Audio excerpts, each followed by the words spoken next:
test this question. Okay? Is it heart disease? It's related to heart disease, yeah. Is it, Oh. It sucks. is it cancer? Hold your hand up. It's funny because the other night I was... What did you get there? Yes. I want you to ask, do I have cancer in my spiral body?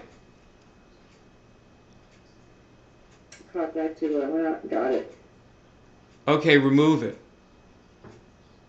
Using a tendency towards disharmonic cellular replication, which is actually, I had a dream the other day that my cells were replicating in a weird manner. That was cancer. And I stopped it in my dream. And in my vision. Okay.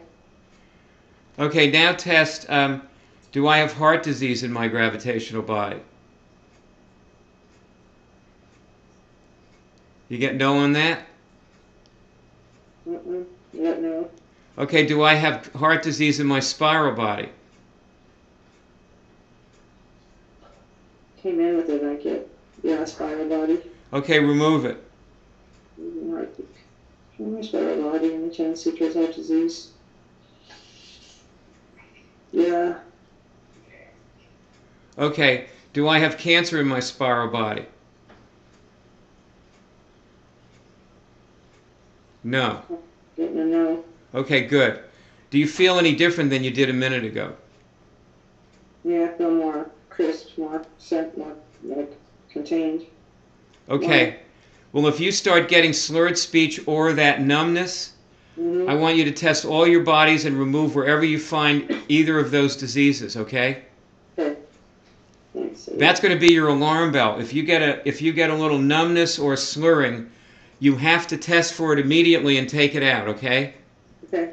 The faster you catch it, the more likely it will be to stay away, and you have to do it every time it's there. And if you can go without it for 3 months, it's gone. Okay. Hey, can I tell you a little story? I think you were there. It was the course we did in Philadelphia for Immunix Masters in 1994. And we were coming back from a break.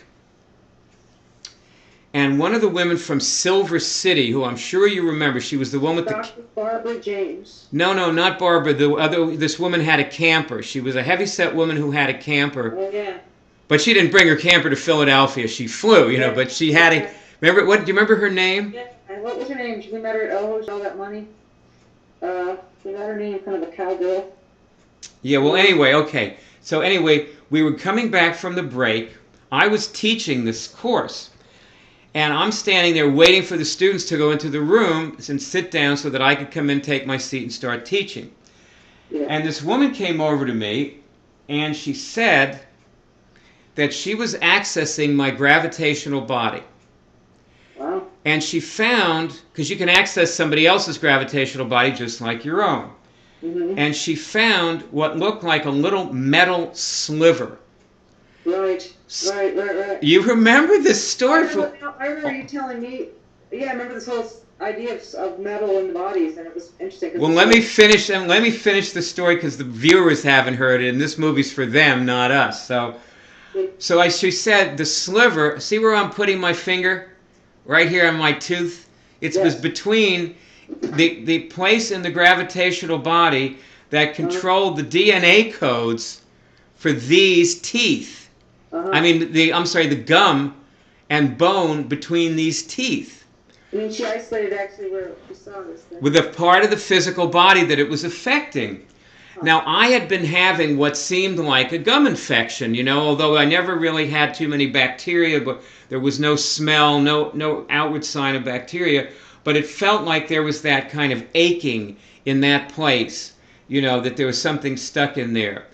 And that had been going on for years, actually. And I thought, gee, that's funny, you know, because I thought she was nuts. Frankly, I didn't. See, yeah. I have as much trouble believing this stuff as anybody else, you know. Right. So I thought, she doesn't know what she's talking about. But I did say to myself, wait a minute.